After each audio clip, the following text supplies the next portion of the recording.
गांव का एक शांत और सुंदर मोहल्ला। अर्जुन अपने घर के आंगन में टहल रहा है। गीता रसोई से एक कटोरी लेकर आती है।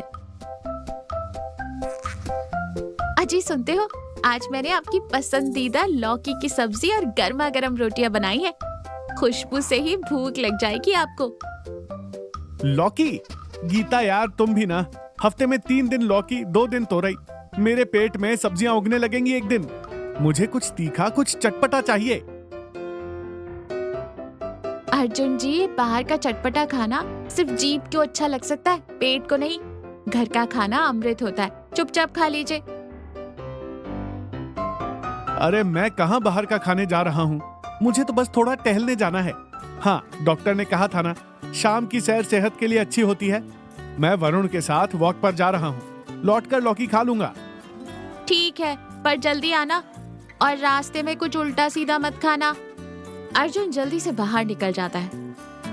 गीता गहरी सांस लेती है। उसे पता है अर्जुन कुछ ना कुछ गड़बड़ तो जरूर करेगा।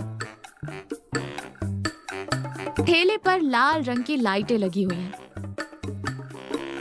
भैरव एक बड़े से बर्तन में कुछ मिला रहा है। अर्जुन और वरुण ठेले के पास पहुंचते हैं। भाई अर्जुन, तूने सही जगह चुनी है। ये भैरव का नया ड्रैगन चाइनीज पूरे गांव में फेमस हो रहा है। तो फिर देर किस बात की? ओ भैरव भाई, 2 plate hot and spicy chilli noodles और 1 प्लेट मंचूरियन लगा दे। ऐसा बनाना कि कानों से धुआं निकल जाए। अरे अर्जुन बाबू, अभी लो। मेरा नूडल्स खाओगे तो सीधे चाइना पहुंच जाओगे।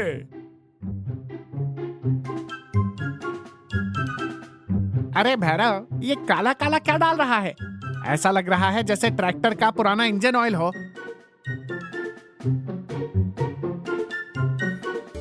अरे वरुण भाई, तुम क्या जानो, यही तो असली सीक्रेट डार्क सोया सॉस है। इसी से तो असली स्वाद आता है।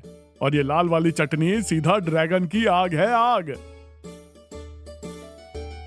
भैरव दोनों को प्लेट देता है। अर्जुन और करण मजे से खाते हैं।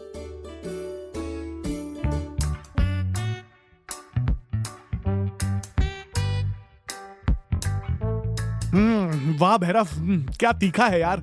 मजा आ गया, पेट एकदम भर गया। दोनों पैसे देकर वहां से चले जाते हैं।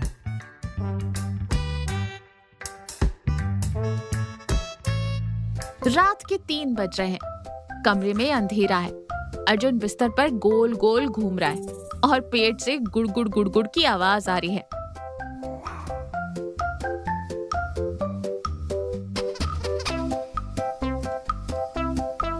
ओई माँ, ये पेट में कौन सा युद्ध चल रहा है? गीता, ओ गीता। गीता नींद से उठकर घबराते हुए कहती है, क्या हुआ? आप ऐसे पसीने पसीने क्यों हो रहे? मुझे लग रहा है कल रात वाला ड्रैगन मेरे पेट में आग उगल रहा है। मुझे जल्दी बाथरूम जाना होगा। अर्जुन पेट पकड़कर फनी तरीके से बाथरूम की तरफ भागता है। सुबह का समय। अर्जुन सोफे पर एकदम निठाल पड़ा है। गीता उसके लिए नींबू पानी लेकर आती है। तभी दरवाजे से वरुण अंदर आता है। वरुण की हालत भी अर्जुन जैसी ही है। वो भी अपना पेट पकड़े हुए अजीब तरीके से चल रहा है। अर्जुन मेरे भाई, तू जिंदा है ना? मेरे तो पेट में ऐसा लग रहा है जैसे किसी ने मिक्सर ग्राइंडर चला दिया हो। अब समझ में आया कल रात सैर के नाम पर क्या खाकर आए हैं आप दोनों। गीता, मुझे माफ कर दो। कल रात हमने भैरव के ठेले पर बहुत सारा चाइनीज खा लिया था। अर्जुन जी, मैं आपको घर का सादा खाना इसलिए नहीं देती कि मुझे पैसे बचाने हैं। मैं इसीलिए ये सब बनाती हूँ ताकि आप स्वस्थ रहें। जब आपको दर्द होता है तो तकलीफ मुझे भी होती है। क्या फायदा ऐसे स्वाद का जो आपको बीमार कर दे। गीता की बात सुनकर अर्जुन को सच में बहुत बुरा लगता है। वो वरुण की तरफ देखता है। वरुण, गीता सही कह रही है, पर एक बात सोच, हम दोनों ने पहले भी बाहर खाया है, पर ऐसी हालत कभी नहीं हुई। उस भैरव के खाने में कुछ तो गड़बड़ है। हमें उससे बात करनी होगी। लड़ाई नहीं, बस सच जानना है। तीसरा दिन। भैरव ठेले पर अकेला है। वो अपनी बोतलों में कुछ रंगीन पाउडर और पानी मिला रहा है। अर्जुन और वरुण वहाँ पहुँचते हैं। आज दोनों गुस्से में नहीं बल्कि शांत और गंभीर हैं। भैरव भाई, क्या मिला रहे हो इन बोतलों में? अरे अर्जुन बाबू, कुछ नहीं, बस आज की तैयारी कर रहा हूँ। कहिए, क्या खाएंगे आज? वरुण शांति से आगे बढ़कर एक बोतल उठा लेता है। भैरव, इस पर तो कोई नाम ही नहीं है, ना एक्सपायरी डेट है।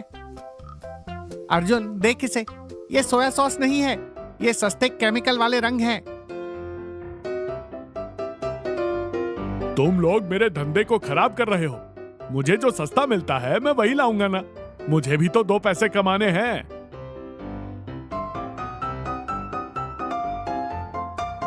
पैसे कमाने हैं? भैरव भाई, तेरा एक छोटा बेटा भी तो है ना, मुन्ना, क्या नाम है उसका? हाँ, मुन्ना, पर उसका इस बात से क्या लेना देना? तू मुझे बस एक बात का जवाब दे दे भैरव। जो ये केमिकल वाला काला पानी और जहर जैसा लाल रंग तू हमें खिला रहा है, अगर तेरा मुन्ना आकर कहे कि पिताजी मुझे भूख लगी है, तो क्या तू अपने हाथों से ये जहर अपने बेटे को खिलाएगा? ये बात सुनकर भैरव एकदम सन्न रह जाता है। उसके हाथ से सॉस की बोतल छूटकर जमीन पर गिर जाती है। नहीं खिलाएगा ना? क्योंकि तू जानता है कि ये सड़ा हुआ तेल और सस्ते केमिकल पेट को अंदर से सड़ा देते हैं। चंद रुपयों के लालच में तू अपने ही गांव के लोगों को, अपने दोस्तों को जहर खिला रहा है।